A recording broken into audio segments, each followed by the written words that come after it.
안녕하십니까, 아침 햇살입니다. 10.10 행사를 통해 본 북한 첫 번째 시간입니다. 1. 10.10 행사의 특징. 지난 10월 10일 북한은 조선노동당 창건 75돌 기념행사를 크고 다채롭게 진행하였습니다. 10일 0시가 되자 가장 먼저 75돌 경축 열병식을 시작했습니다. 김정은 국무위원장이 연설을 하였고 각종 군부대와 무기들이 행진을 하였습니다. 이어 75돌 경축대회, 군중시위, 청년학생 횃불행진, 축포야회, 대집단 체조와 예술공연, 위대한 향도를 밤늦게까지 진행하였습니다.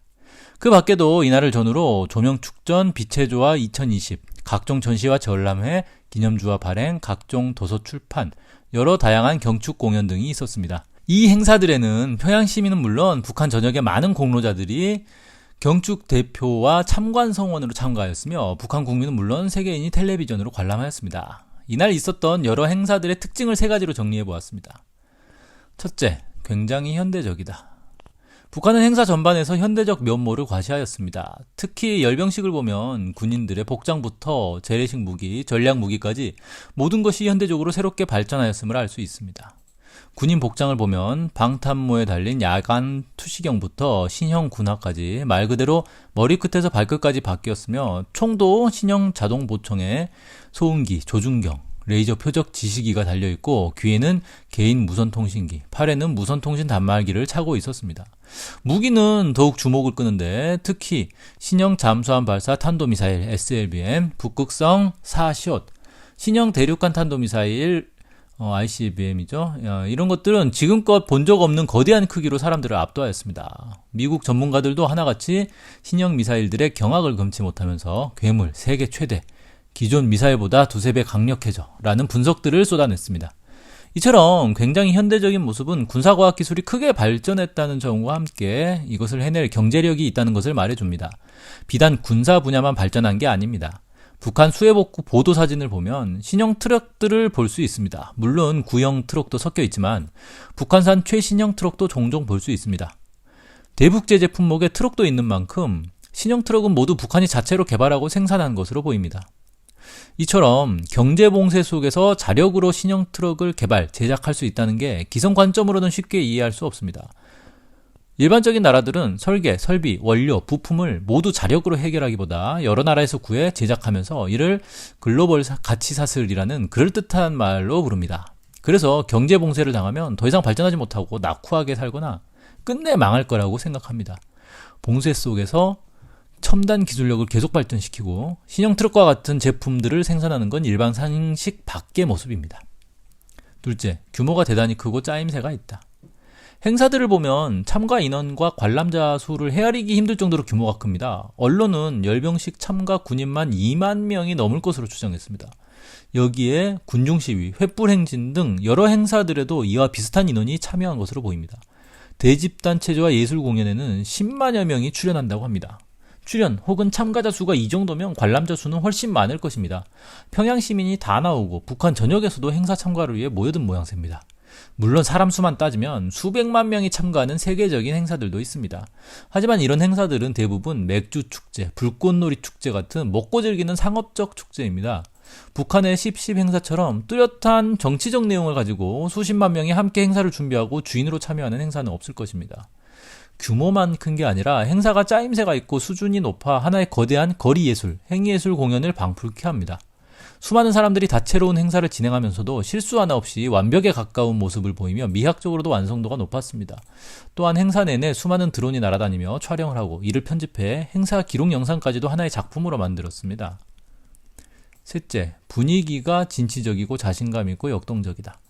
행사 전체에 힘이 있고 절도가 있어 자신감이 묻어나옵니다. 열병식뿐 아니라 군중시위나 횃불 행진을 보면 참가자들의 진취적이고 자신감 있는 모습을 쉽게 볼 수 있습니다.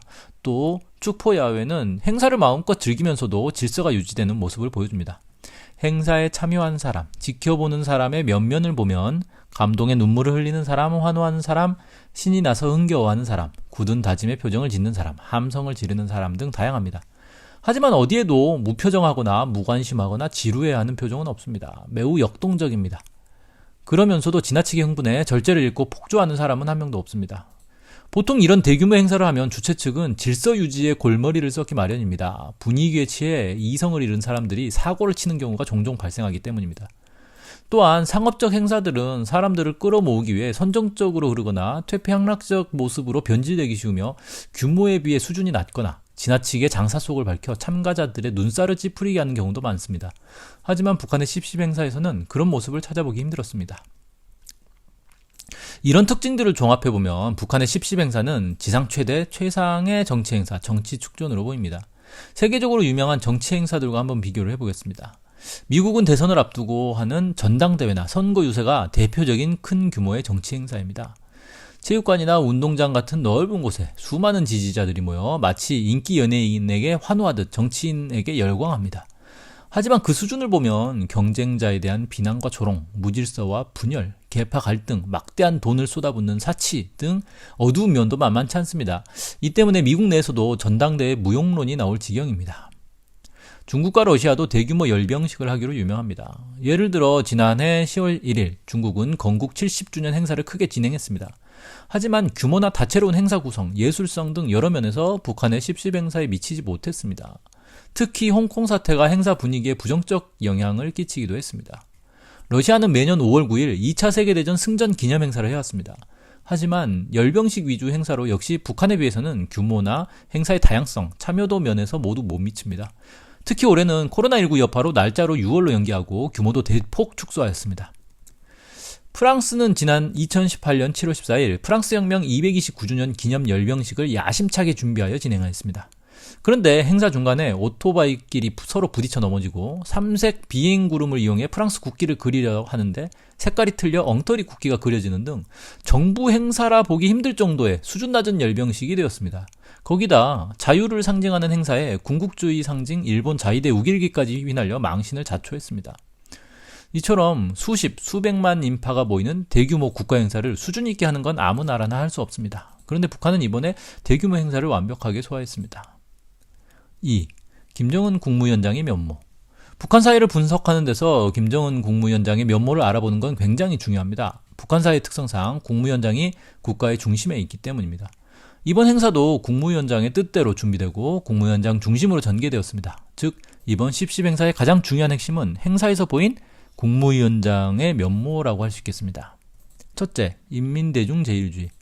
국무위원장은 열병식 연설에서 훌륭한 인민을 섬기고 모시고 투쟁하는 것을 무상의 영광으로 간직하겠습니다 라고 하였으며 우리 인민을 억척으로 지키고 더 높이 떠받들며 부럼없이 잘 살게 하는 것은 나와 우리 당의 제일 사명이고 확고부동한 의지입니다 라고 하였습니다.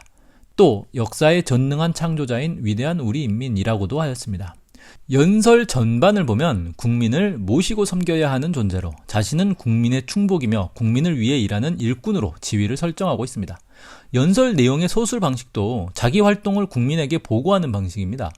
마지막에 가면 나는 모든 당 조직들과 정부, 정권기관, 무력기관들이 우리 인민을 위하여 인민들에게 더 좋은 내일을 안겨주기 위하여 무진애를 쓰며 정성을 다해 일하도록 더더욱 엄격한 요구성을 제기하고 투쟁하도록 하겠습니다. 라며 국민 앞에서 결심을 다지는 부분도 나옵니다. 자기 나라 국민을 최상의 지위에 올리고 자신은 충복, 일꾼으로 자리매긴 것입니다. 국무위원장은 연설에서 한 명의 악성 비루스 피해자도 없이 모두가 건강해 주셔서 정말 고맙습니다 라며 코로나19 확진자가 0명임을 굉장히 강조하였습니다. 세상이 놀라지 않을 수 없는 오늘의 이 승리는 우리 인민들 스스로가 이뤄낸 위대한 승리라며 국가 방역을 올해 투쟁에서 가장 중요한 성과로 설명하였습니다. 여기에는 국민의 생명과 안전을 절대화하는 국무위원장의 사상이 녹아있는 것으로 보입니다. 사실 국무위원장이 올해 초부터 지금까지 가장 심혈을 기울인 당과 국가의 최대 역점 사업이 바로 코로나19 방역이었습니다.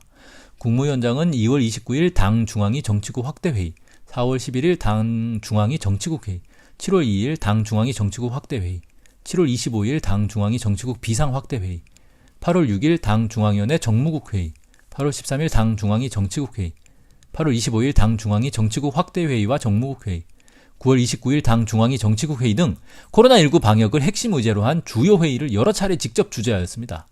또한 1월 24일 위생 방역 체계를 국가 비상 방역 체계로 전환하였고 전염병 예방법도 개정하였습니다.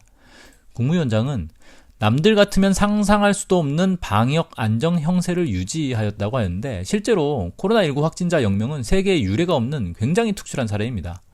지금도 미국은 하루에 4만 명 가까운 확진자가 발생하고 400여 명이 죽고 있습니다. 현재 누적 확진자는 800만 명을 넘겼고 사망자도 20만 명이 넘습니다. 전 세계적으로는 확진자가 4천만 명에 육박하며 사망자도 100만 명이 넘습니다.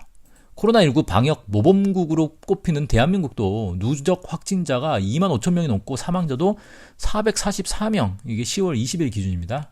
이렇게 됩니다. 다른 나라에 비해 잘 대처했지만 피해가 적다고 할 수 없습니다. 세계적으로 3차 세계대전에 비견될 정도로 희생자가 속출하는 상황에서 북한의 확진자 0명은 크게 평가할 만합니다. 많은 사람을 감동시킨 말 중에 한 사람의 생명은 우주보다 무겁다는 말이 있습니다. 어찌 보면 국무위원장이 이런 관점에서 자기 국민을 대하는 것 아닌가 싶습니다. 올해 최대 사업이자 이번 연설에도 가장 무게가 실린 게 바로 자기 국민의 생명과 안전을 지키는 문제였습니다. 국무위원장은 인민들 한 사람 한 사람의 생명은 그 무엇보다 소중하며 전체 인민이 건재하고 건강해야 당도 있고 국가도 있고 이 땅에 모든 것이 다 있습니다. 라고 하였습니다. 여기에 절절함이 묻어 있었습니다. 국무위원장은 태풍으로 인한 자연재해를 복구하느라 고생한 군인과 수도 당원사단 등에도 감사의 인사를 보냈습니다. 재해 복구에 많은 관심을 보이고 있음을 알 수 있습니다. 실제로 9월 초 태풍 마이삭에 의한 피해를 복구하기 위해 국무위원장은 피해 현장에서 평양 당원에게 공개 서한까지 써서 함경도 파견 자원을 호소하기도 하였습니다. 북한은 재해 복구를 위해 전 국가가 떨쳐나서 들끓고 있습니다. 군인과 평양시 당원 등이 재해 지역에 가서 단기간에 새 집을 지어주고 있습니다. 북한 언론을 보면 연일 재해 복구 소식이 지면을 채우고 있습니다. 보통 다른 나라의 정치 지도자들은 재해가 발생하면 현장에 가서 봉사활동도 하고 사진도 찍으면서 현지 주민을 위로하지만 한두 달 지나면 모두의 관심에서 멀어지고 맙니다. 정치인도 더 이상 거론하지 않고 언론도 보도하지 않아 국민은 상황을 알 수 없게 됩니다. 지난 9월 태풍 마이삭은 한국에도 큰 피해를 줬습니다. 특히 울릉도는 사상 초유의 피해를 입어 정세균 총리가 직접 현장을 방문하기도 했습니다. 정부는 9월 15일 울릉도를 특별 재난지역으로 선포했습니다. 하지만 한 달이 지난 지금 울릉도 피해 복구가 어떻게 진행되고 있는지 아는 사람은 거의 없습니다. 언론은 피해액이 얼마고 예산이 얼마고 정부 지원금이 얼마인지 등 돈 얘기만 한 번씩 소개해 줄 뿐 더 이상 피해 복구 상황은 보도하지 않습니다. 울릉도 주민들은 복구도 복구지만 소외감이 더 가슴이 아프다고 하소연합니다. 오죽하면 한 주민은 언론 인터뷰에서 울릉도도 대한민국 땅입니까? 라며 절규하였습니다. 사실 북한은 당 창건 75주년을 맞아 자랑할 업적이 많았습니다. 올해 들어서도 순천 인비료 공장 준공 등 크고 작은 성과들이 많았습니다. 특히 북한은 10월 10일까지 평양 종합병원을 완공해 세계 앞에 내놓겠다는 목표를 중요하게 내세우고 있었습니다. 그런데 재해가 발생하자 재해 복구에 모든 것을 집중하느라 평양 종합병원을 완공하지 못했습니다. 이를 보면 국무위원장은 국가를 운영하는 데서 남에게 보여주기 위한 치적을 쌓는 것보다 실제 국민의 생활 편의와 생명 안전을 더 중요하게 여기는 실속 중시 입장을 가지고 있는 것으로 보입니다. 국무위원장의 연설에서 또 주목할 부분은 북한 군대와 무력의 성격을 규정한 부분입니다. 국무위원장은 우리는 그 누구를 겨냥해서 우리의 전쟁 억제력을 키우는 것이 아님을 분명히 합니다. 우리 스스로를 지키자고 키우는 것뿐입니다. 라고 하였습니다. 보통 무력이라고 하면 국가의 힘을 과시하는 공격용을 먼저 떠올립니다. 세계 최강을 자처하는 미군을 생각해 봅시다. 미국을 쳐들어간 적으로부터 미국 국민을 지키는 모습은 상상이 안 됩니다. 그저 미군이 세계 곳곳에서 침략과 파괴를 하는 장면만 자연스레 떠오릅니다. 그런데 국무위원장은 북한의 무력을 국민의 생명과 안전을 지키는 수단이라고 강조하였습니다. 국무위원장은 국가와 인민의 자주권과 생존권을 건드리거나 위협을 줄 수 있는 세력은 선제적으로 제압할 수 있는 군사적 능력을 제일 확실하고 튼튼한 국가 방위력으로 규정하였는데, 물론 선제적으로 제압할 수 있는 가장 확실한 군사적 능력은 최첨단 핵미사일일 것입니다. 국무위원장의 시각에서는 최첨단 핵미사일도 국민의 생명 안전을 지키는 성격을 갖습니다. 철저한 인민대중제일주의라 할 수 있습니다. 둘째, 사랑이 많은 정치인. 국무위원장은 연설에서 자기 국민에 대한 사랑을 풍부하게 표현하였습니다. 군인들을 두고 이 영광의 밤에 그들 모두와 함께 있지 못하는 것이 마음이 아픕니다. 라고 하였고, 자기들이 맡은 피해복구 건설 임무를 완수하고도 사랑하는 집이 있는 평양행을 택하지 않고 스스로들 또 다른 피해 복구 지역으로 발걸음들을 옮긴 애국자들, 마땅히 이 자리에 있어야 할 우리의 핵심들, 나의 가장 믿음직한 수도 당원 사단 전투원들이라는 표현도 하였습니다.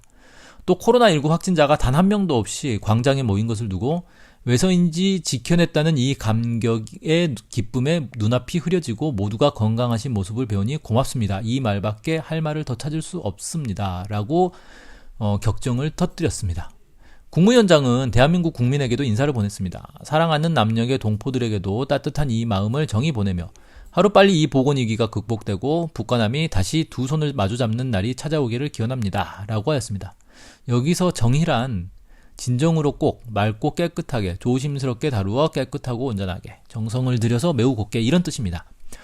국무위원장은 세계 인류에게도 지금 이 자리를 빌어 지금 이 시각도 악성 비루스에 의한 병마와 싸우고 있는 전 세계 모든 이들에게 따뜻한 위로의 마음을 보내며 진심으로 두 손 모아 마음속 깊이 모든 사람들의 건강이 제발 지켜지고 행복과 웃음이 지켜지기를 간절히 바랍니다. 라고 사랑의 마음을 표현하였습니다. 국무위원장은 트럼프 대통령이 코로나19 확진 판정을 받았을 때도 하루 만에 위로 전문을 보냈습니다.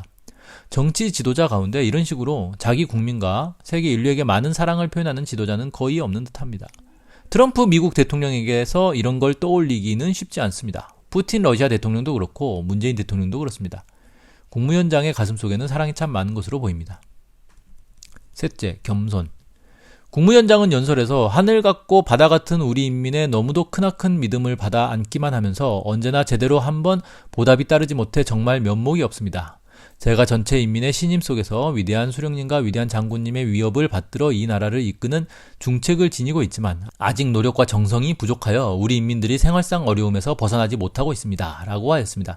극히 겸손한 표현입니다. 국무위원장은 방역 성과나 재해복구 성과도 모두 국민의 공으로 돌렸습니다. 국무위원장이 직접 수차례 회의를 소집하고 대책을 내놓고 현장을 방문하고 호소했음에도 이런 것은 묻어두고 오직 훌륭한 인민덕이라고만 하였습니다. 그래서 연설 전반에서 여러 차례 고맙습니다를 반복하였습니다.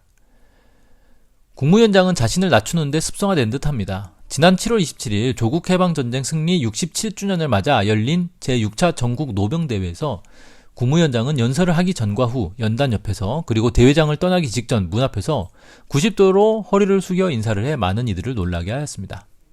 넷째, 진정을 터놓기. 국무위원장은 연설에서 오늘 이 자리에 서면 무슨 말부터 할까 많이 생각해 보았지만 진정 우리 인민들에게 터놓고 싶은 마음속 고백, 마음속 진정은 고맙습니다. 이 한마디뿐입니다. 무엇보다 먼저 오늘 이렇게 모두가 우리 인민 모두가 무병무탈해 주셔서 정말 고맙습니다. 이 말씀은 꼭 드리고 싶었습니다. 한 명의 악성 비루스 피해자도 없이 모두가 건강해 주셔서 정말 고맙습니다. 라며 자기 국민에게 진정을 터놓았습니다. 가식이나 꾸밈 없이 자기 심리 상태를 그대로 드러낸 것입니다. 대단히 솔직합니다. 이는 북한이 지난 9월 25일 보낸 통지문에서도 확인할 수 있습니다. 국무위원장 김정은 동지는 가뜩이나 악성 비루스 병마의 위협으로 신고하고 있는 남녘 동포들에게 도움은커녕 우리 측 수역에서 뜻밖의 불미스러운 일이 발생하여 문재인 대통령과 남녘 동포들에게 커다란 실망감을 더해준 데 대해 대단히 미안하게 생각한다는 뜻을 전하라고 하시었습니다. 라고 하였는데 보통 국가 지도자는 유감이다, 안타깝다 등으로 애둘러 표현하지 미안하다라고 직접적으로 사과하지 않습니다. 그런데 국무위원장은 대단히 미안하게 생각한다라고 과감하고 솔직하게 사과하였습니다. 국무위원장은 이번 연설에서 사실 연초부터 세계적인 보건위기가 도래하고 주변 상황도 좋지 않아 고민도 두려움도 컸습니다. 허나 우리 인민은 억적같이 뻗치고 일어나 당과 국가가 취하는 조치들을 절대적으로 지지하고 따라주며 자신들의 운명을 완강히 지켜냈을 뿐 아니라 활기 넘친 모습으로 모진 고난과 시련을 강하게 이겨냈습니다. 라고 하였습니다. 지도자가 진정을 터놓고 어려움을 이야기하면 국민이 지지하고 따르는 모습입니다. 북한이 공개한 이번 행사 영상을 보면 국무위원장 연설 중에 군인이 눈물을 흘리고 국민도 눈물을 흘리는 모습이 있습니다. 인민대중제일주의, 많은 사랑, 겸손, 진정성 이런 면모로 인해 국무위원장과 군인, 국민이 서로 통하는 것 같습니다. 그 모습을 보면서 대한민국 국민 중에도 가슴이 찡하다, 감동했다는 사람이 많았습니다. 그러면서 내년에는 한반도의 평화가 실현되고 종전선언도 하루빨리 이루어지길 바란다는 반응이 나왔습니다. 우리 국민에게도 진정이 통한 것 아닌가 싶습니다. 트럼프 대통령도 입만 열면 국무위원장과 관계가 좋다고 하는데 진정이 통한 것 아닐까 싶습니다. 이번 열병식을 보면 초대형 대륙간 탄도미사일이 등장했고 이를 두고 미국에서도 세계 최대니 괴물이니 하는데 그런 무기를 가진 지도자가 사랑을 이야기하는 건 굉장히 독특합니다. 세계 최대 국방비를 소비하는 미국의 트럼프 대통령은 입만 열면 중국에 대한 증오를 쏟아냅니다. 국민의힘 당이 권력을 쥐고 막강한 힘을 소유하면 진보 세력을 말살할 것으로 보입니다. 이들은 증오가 많은 것 같습니다. 그런데 그들이 얘기하는 괴물 무기를 가지고도 증오의 표현은 단 한마디도 없이 사랑을 이야기하는 국무위원장의 모습은 굉장히 주목할 면모로 보입니다. 네, 오늘 아침 햇살은 여기까지 하겠습니다. 고맙습니다.